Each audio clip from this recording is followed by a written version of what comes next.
Olá, meu nome é Henrique e no vídeo de hoje nós vamos discutir o que é a certificação TensorFlow Developer. O que ela é, quais são as vantagens e desvantagens de fazê-la e se é para o seu caso de poder fazer, tentar fazer, estudar e passar nessa certificação. A estrutura do vídeo é a seguinte, e vai estar aqui embaixo na descrição para você carregar o seu slide para você ir direto na seção que você quer. Primeiro eu vou discutir o que é a certificação TensorFlow. Depois, identificar o que você precisa saber de antemão para poder se preparar para tentar a certificação. Tentar apresentar alguns argumentos, se vale a pena fazer, prós e contras. Como você pode se preparar se você ficou convencido ou convencida a fazer essa certificação. E falar um pouquinho da minha experiência de estudo, do equipamento que eu utilizei para estudar e fazer a certificação e do momento do exame propriamente dito. Então, o que é a certificação TensorFlow? Ela é uma certificação oficial. Então, você vai ter uma certificação se você quiser fazer, se você estiver motivado, você vai ter uma certificação oficial do TensorFlow, que é uma biblioteca de aprendizagem de máquinas do Google, focada em redes neurais. Então, se você não conhece o que é TensorFlow, ficou achando tudo isso estranho, então, só para explicar, o TensorFlow é a biblioteca de aprendizagem de máquinas e de redes neurais mais utilizada hoje no mundo. Então, ela fica bem acima ainda do PyTorch, que é outra biblioteca. Dentro dessa certificação, você vai precisar ser capaz de mostrar o seu conhecimento na construção de modelos usando visão computacional, redes neurais convolucionais e trabalhar com processamento de linguagem natural. Você também vai precisar demonstrar conhecer os princípios de aprendizagem de máquinas e redes neurais, construir modelos utilizando as API 2.0 do TensorFlow e desenvolver algoritmos tanto para classificar imagens e textos usando redes neurais profundas e diferentes tipos de camada. Você também vai precisar demonstrar lá no exame, usar imagens diferentes e adaptar o formato de diferentes imagens, explorar estratégias para reduzir o overfitting, incluindo data augmentation e dropouts, aplicar redes neurais para resolver problemas de processamento de linguagem natural e também de séries temporais.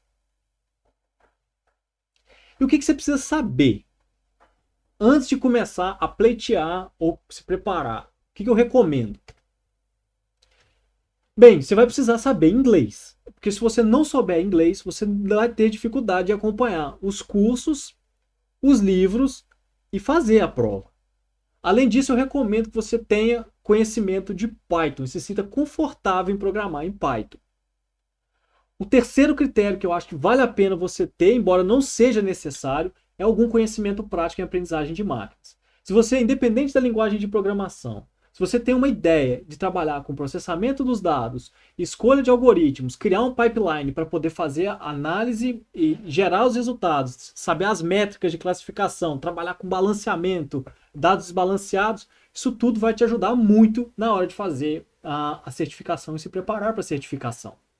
Além disso, é aconselhável que você tenha algum tipo de conhecimento em álgebra linear, então cálculos de matrizes, estruturas e representação de matrizes, probabilidade, uma ideia de estatística, que boa parte dos procedimentos tem fundamento em estatística, e também em cálculo, para entender como que a coisa funciona debaixo do capô. Será que vale a pena? Existem algumas vantagens de fazer a certificação e que eu acredito que são vantagens.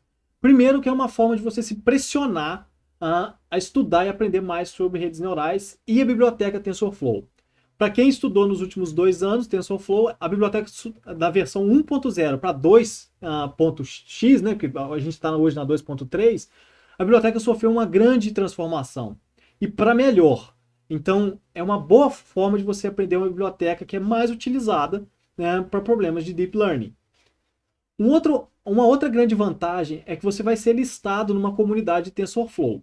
Então, hoje, são mais ou menos 1.000 pessoas, desenvolvedores de TensorFlow, que estão listados no site oficial da biblioteca. Isso pode ser uma grande diferença. Embora isso também não fale que você vai ganhar um emprego, você vai melhorar o seu salário. E o terceiro ponto é que é um bom momento de você testar suas habilidades num ambiente que é um pouco artificial, que é da avaliação, mas ao mesmo tempo você precisa lidar com ansiedade e você vai se testar e se comparar com o que o Google pretende, o pessoal do TensorFlow pretende o que é uma habilidade razoável para você se tornar um TensorFlow developer, né? A rede, você encontra a rede desses certificados. Eu tinha dito que são aproximadamente 1.000 pessoas hoje no mundo, e no Brasil são apenas 6. Contando comigo, eu fiz a prova há 4 dias atrás e eu nem estou listado ainda. Então, tem 5 pessoas listadas só, isso em novembro de 2020 no nosso país. Na América Latina, isso também se repete. São pouquíssimas pessoas que têm essa certificação. Isso, em parte, é explicado pelas desvantagens. Eu acredito que, embora não seja uma certificação muito cara, ela é cara. Pelo menos em 2020, com o dólar nas alturas do jeito que está. No entanto, você pode aplicar e pedir um desconto. Então, vale a pena você tentar, se você for estudante, se estiver pensando, fazendo uma transição de carreira, vale a pena você pedir desconto. Explica que a situação nossa e a cotação da nossa moeda está muito desfavorável. Um segundo ponto e uma segunda desvantagem que eu percebi dessa certificação é que ela é limitada, o feedback da prova. Você faz a prova, você submete o seu modelo é testado num banco de dados, eu vou falar um pouquinho mais sobre como funciona isso mais para o final do vídeo, e é isso. Então você não tem muito bem o feedback se o código está muito bom, se o código está muito ruim, então você tem uma ideia do que funciona e você é atribuído um valor lá de 1 a 5 para cada um dos exercícios. E uma outra desvantagem, mas é super compreensível, é que a duração desse certificado é de 3 anos. Isso faz todo sentido, porque a biblioteca está em constante evolução e novos algoritmos vão surgindo ao longo do tempo. Então faz todo sentido e essas são as desvantagens que eu acredito. Se você tem algum ponto que você gostaria de discutir de vantagem ou desvantagem, deixa aí o comentário abaixo para a gente responder na medida do possível. E como que a gente pode se preparar? Como você pode se preparar? Você pode se preparar usando os seguintes recursos. Isso aqui está listado lá na página de certificação e eu super recomendo você ir lá sempre, porque as coisas mudam. Então, o primeiro momento é uma especialização do Coursera específico de TensorFlow na prática. O nome mudou agora em 2020, mas de maneira geral você vai aprender a aplicar o TensorFlow em vários tipos de situações que cobrem inteiramente, ou quase inteiramente, o conteúdo do exame. Além disso, existe um livro, que eu vou falar um pouquinho dele, sobre Deep Learning with Python, um curso, uma playlist introdutória do MIT sobre Deep Learning e algumas playlists no YouTube. Então, a especialização é em ordem de importância. É o lugar que você precisa fazer para você fazer um exame de certificação tranquilo. Essa é a minha opinião, mas é o que está escrito lá também. Nós recomendamos fortemente que você faça essa certificação. Então, essa especialização é o que o Coursera chama de especialização, um pacote de cursos. São 4 cursos e esses cursos contemplam a parte do TensorFlow. Um segundo recurso muito útil também é um livro que se chama Deep Learning with Python.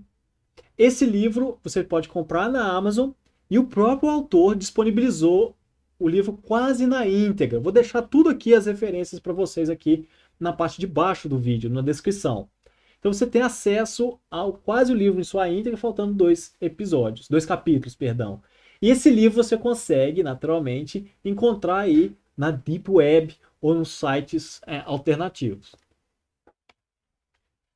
Uma playlist introdutória, que para mim é muito mágica, é muito introdutória mesmo, mas fala dos conceitos fundamentais do Deep Learning.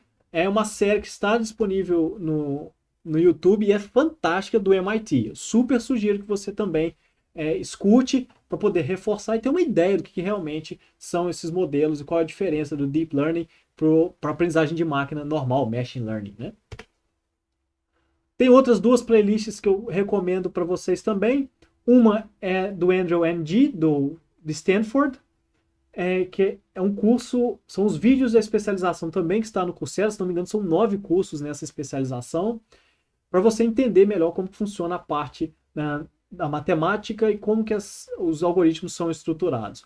O curso e a especialização do Coursera ele é muito mais prática, e lá dentro mesmo o Lawrence Maroney vai pedir para que você assista esses vídeos. Então tem muitas referências dessa playlist.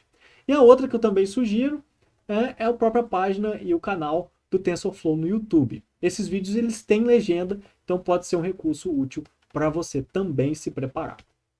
Vou falar um pouquinho da minha experiência. Como eu me preparei para estudar, então? Então, essa é a minha experiência pessoal. Provavelmente ela não vai ser transferida para você, ou diretamente generalizável para você, porque, enfim, eu sou professor e eu trabalho, enfim, estou trabalhando demais. Então, tem dias que eu trabalho 11, 12 horas e é difícil conciliar a rotina e tem muita flutuação. Tem semana de prova, tem semana que não é de prova. Então, a minha vida muda bastante. E além de fazer a parte como professor, uma parte do meu trabalho é de consultoria em aprendizagem de máquinas. Então, como eu fiz para me preparar para fazer essa especialização do Coursera? Eu demorei 2 meses para fazê-la. Então, os 4 cursos eu demorei 2 meses para fazer. O que eu sugiro para você? Se você tem tempo, eu sugiro que você faça uma imersão. Isso vai ajudar muito no processo de aprendizagem e vai facilitar que você, o Coursera, a especialização, você paga $49 por mês. Então, se você conseguir fazer em um mês, você só paga $49. Se você fizer em 12 meses, oxalá, né? Sai de baixo. Bem, então, além de fazer a especialização do Coursera, como eu me preparei mais? Eu peguei um pouco dos conteúdos da especialização e apliquei para problemas que eram úteis e que são interessantes para mim. Vou dar um exemplo. Vou dar 2, para falar a verdade. O primeiro exemplo foi a adaptação do curso de séries temporais para tentar analisar o comportamento das ações da Petrobras. Então, eu peguei o conteúdo sobre séries temporais e tentei adaptar e avaliar como que isso comportaria os papéis, por exemplo, das ações da Petrobras. Então, eu fiz isso para poder estudar e generalizar o comportamento, o conhecimento que eu tive dessa primeira especialização, de um dos cursos, né, da especialização, para a vida real. Então, essa foi um dos projetos.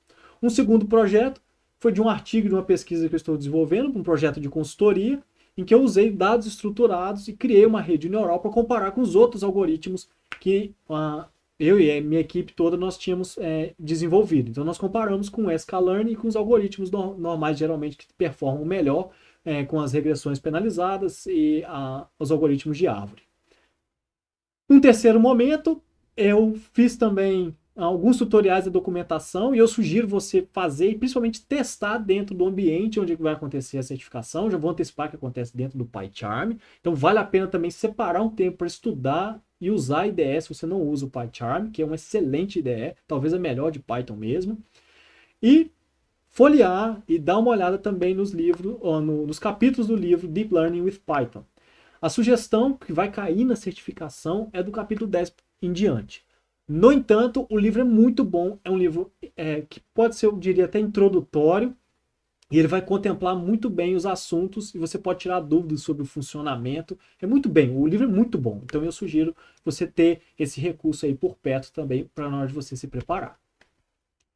Qual foi o equipamento que eu utilizei para me preparar e também para fazer um exame de certificação? O que eu preciso chamar a atenção de você o exame é feito no PyCharm. Então, se você não tem habilidade, você não usa, se você está acostumado com Jupyter Notebooks ou VS Code da Microsoft ou qualquer outro tipo de editor de texto ou IDE, vale a pena você dedicar um tempinho no PyCharm e se ambientar com a ideia do PyCharm. É uma excelente IDE, é fabulosa e eu pretendo usar cada vez mais dentro da minha rotina de trabalho. Então, separe um tempinho lá para você aprender o PyCharm. Existe uma playlist da JetBrains no YouTube também, que é sensacional e vale a pena para você aprender. Tanto faz a versão, pode ser a versão Pro ou pode ser a versão Open Source do PyCharm, ambas vão satisfazer para você fazer essa certificação. O equipamento que eu utilizei foi um i7, foi um notebook, então nada superior ou super poderoso. Esse notebook é um i7 de 10ª geração, 16 GB de RAM e uma placa de vídeo, uma NVIDIA 230 MX, que é uma placa de notebook. Não é placa game, nada disso, mas ajudou. Eu fiz comparações aqui com alguns tipos de redes neurais e eu percebi que essa placa ajuda quando eu uso a GPU, dependendo da rede neural, ele é 4 ou 5 vezes mais rápido do que o processador. O sistema operacional que eu usei, e eu continuo usando, é o Pop! OS 20.04, que é um tipo de Ubuntu Linux.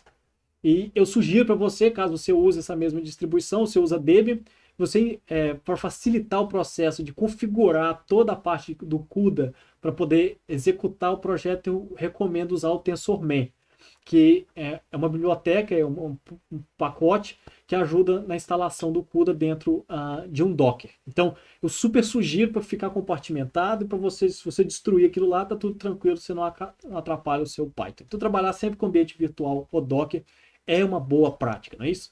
Mas, bem, então o equipamento é esse. Eu usei o meu próprio notebook e você vai precisar usar o PyCharm.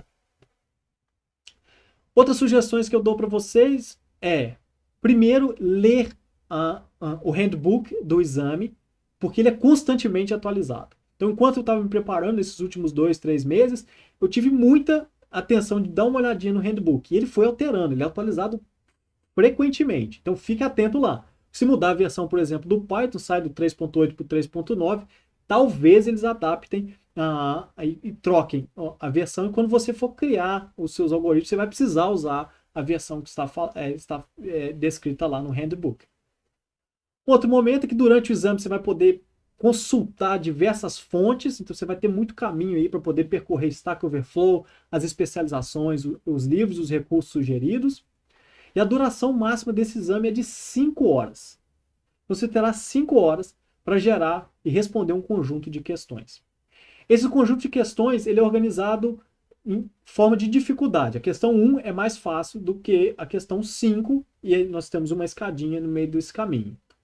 Você vai precisar treinar dentro de um script, um script do Python mesmo, não é notebook, e você vai precisar salvar o seu arquivo no formato H5 ou H5, que é um formato padrão que o TensorFlow faz isso tranquilamente, é só colocar model.save e é isso, coloca especificar o caminho. Você vai poder submeter durante o exame o seu modelo para testar e avaliar a performance dele. E para isso vai ser atribuída uma nota para cada exercício, atualmente é de 1 a 5, e você vai ter que dar uma olhada lá para saber se seu modelo foi bom, se seu modelo foi ruim. Vou falar disso um pouquinho depois. A minha experiência durante a prova de certificação, quais são as dicas que eu dou para vocês? Primeira, o que eu usei durante a prova? Então, o PyCharm eu tive que instalar, eu já tinha instalado de antemão, mas eu tive que colocar um plugin do PyCharm, que é dessa certificação, e lá fala, nós vamos configurar um ambiente virtual para você. Está tudo lá bem documentado e está escrito. Com base nisso, ele cria um ambiente virtual e fala, você não pode abrir mais outro ambiente do PyCharm ou outro projeto por razões de conflito. Nesse momento, eu falei, ferrou, porque eu não posso criar outro. Eu posso abrir o PyCharm, eu tinha estudado no PyCharm. E eu percebi também que o PyCharm, do jeito que estava configurado lá, eu não conseguia executar o compilador para ele poder me gerar a rede neural usando a minha GPU. Então eu fiquei, ferrou, né? O que eu fiz foi abrir o Vim, que é o editor de texto que eu prefiro, e abrir um Jupyter Console do lado para poder ficar mandando e testando alguns pontos de trabalho de processamento dos dados, embora isso não seja uma ênfase. Você vai precisar trabalhar com abrir os bancos de dados e adaptar para poder passar dentro das redes neurais e treinar os seus modelos.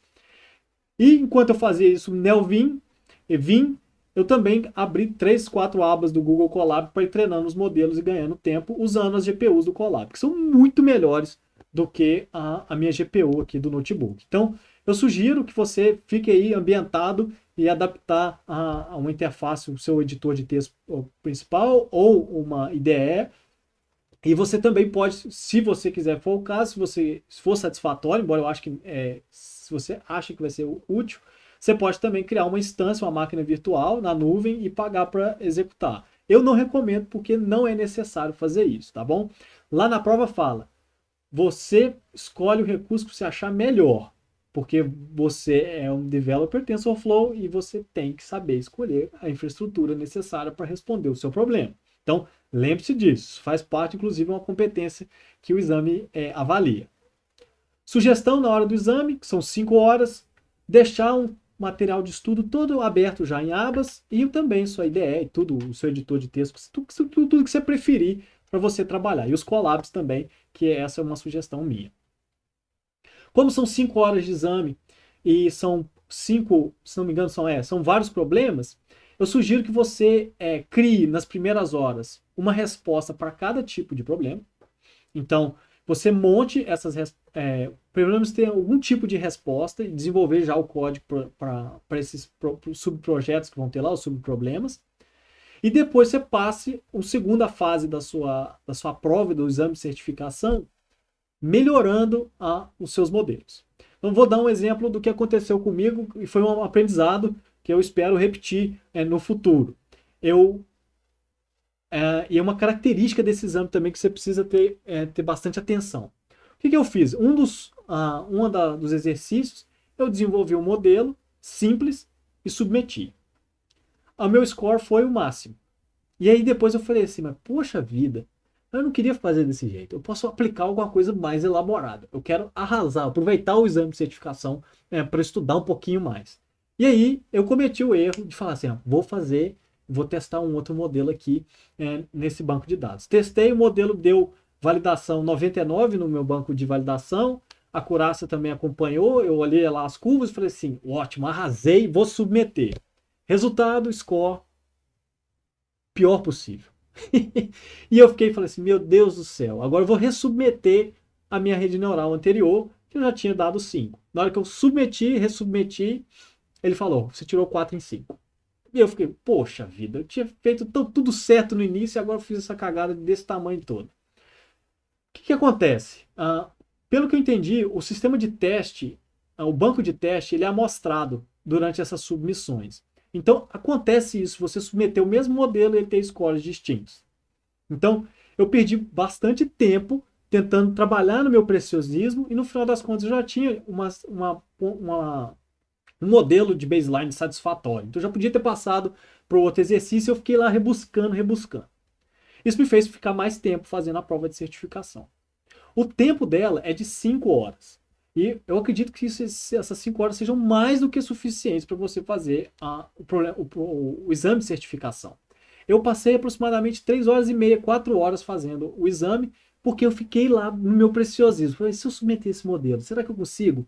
Eu quero aumentar, eu quero fazer com que ele fique computacionalmente mais rápido. Então eu fiquei no meu preciosismo e não respondendo lá o problema, que era a prova e o conjunto de questões. Então eu sugiro, você consegue fazer essa prova até mais rápido do que eu fiz e eu acho que sem dificuldade. Bem, terminada a prova, você submete o seu exercício, os seus exercícios, os seus testes, os seus modelos. Seus modelos são validados e depois de aproximadamente 1 hora chega um e-mail falando se você foi aprovado ou não. No meu caso apareceu lá, parabéns, você foi aprovado. E falando, você gostaria de ser listado no diretório dos desenvolvedores TensorFlow? Eu falei, claro. Então eu preenchi o formulário e eles me disseram que o certificado demoraria até 2 semanas para ficar pronto e demoraria até 2 semanas para ficar lá disponível dentro da rede de desenvolvedores TensorFlow do mundo e ser o 6º lá listado dentro do Brasil. Então, esse certificado demora até 2 semanas para ser emitido e você demora até 2 semanas para aparecer lá no repositório, lá no diretório de desenvolvedores TensorFlow. Qual foi o custo total, então, dessa brincadeira no meu caso? Então, para você ter uma ideia do custo. Eu gastei $49 por 2 meses, o que me dá R$562 para fazer as especializações do Coursera, que eu disse que é o top do top e vale a pena você fazer e se preparar por lá. Eu paguei a inscrição, o valor foi R$574 e o livro R$247. Estava lá listado na Amazon. Eu falei que para todos esses 3 critérios aqui que são suficientes para que você pode pedir desconto. Então, aproveite e peça desconto, tanto na especialização do Coursera, quanto no valor da inscrição. O livro, eu já disse que você encontra o livro quase inteiro na internet, oficialmente, e extraoficialmente você encontra o livro na sua completude. No total, no meu caso, o valor foi por volta de R$1.400. O final foi o certificado lindo que vocês estão vendo aí, e eu espero que já foi publicado 4 dias depois. Eu recebi no meu e-mail falando assim, compartilhe no LinkedIn, no Facebook, no grupão do Zap, fica à vontade para compartilhar. E esse certificado tem um indicador de validação, ele é validado dentro de uma certificadora de badges, né, de cursos. Então, com isso, eu queria agradecer a sua atenção nesse vídeo. Se você tiver alguma dúvida, os materiais listados ficam aqui embaixo. Eu falei um pouco da minha experiência. Se vocês procurarem no YouTube, vocês vão encontrar vídeos em inglês de pessoas. Até a presente data, eu acho que esse aqui é o único vídeo falando dessa certificação. Eu posso estar errado, sempre posso estar errado. E existe um material maravilhoso também, feito pelo engenheiro de inteligência artificial e machine learning, o Arnaldo Gualberto, que ele escreveu, ele recebeu essa certificação há pouco tempo, ele foi o 5º brasileiro, e tá lá a descrição do artigo que ele escreveu no Medium, tá lá bem explicadinho, com os recursos, com os links, os apontamentos, e com a opinião que ele teve também ao fazer o exame. Então, a minha opinião é diferente da dele, talvez essas opiniões possam ser úteis para vocês, né, se prepararem melhor para essa certificação. Então, lembrando, vocês podem interagir aqui no contato, vocês vão me achar na internet naturalmente, e fiquem à vontade aí, eu quero saber suas opiniões, se vocês acham que vale a pena, que não vale a pena, ou estou com uma dúvida específica sobre algum tipo de componente ou da prova, e eu puder falar, que está lá dentro do código de conduta que eu assinei, tudo que eu puder falar, eu posso falar para vocês. Então, é isso, muito obrigado. Não esqueça de curtir o vídeo e talvez se inscrever no canal, porque outros vídeos aí de aprendizagem de máquina, de outras certificações aparecerão em breve. Tchau, tchau!